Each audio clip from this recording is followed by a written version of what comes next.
Благодарам, председателя. Почитуван пратеник Чаракчиев. Имам дилема дали да подетално елаборирам со репликата, односно подетално да реплицирам, меѓутоа ќе се одлучам да реплицирам многу кратко. Во вашиот говор рековте независна регулаторна комисија за енергетика и водени услуги на Република Македонија.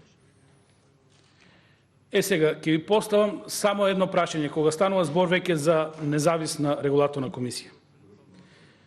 Прашањето е следново. Дали, ако согласно закон и правилник, таа регулаторна независна комисија треба да излезе на 1 јули и да каже ке има или нема да има поскапување,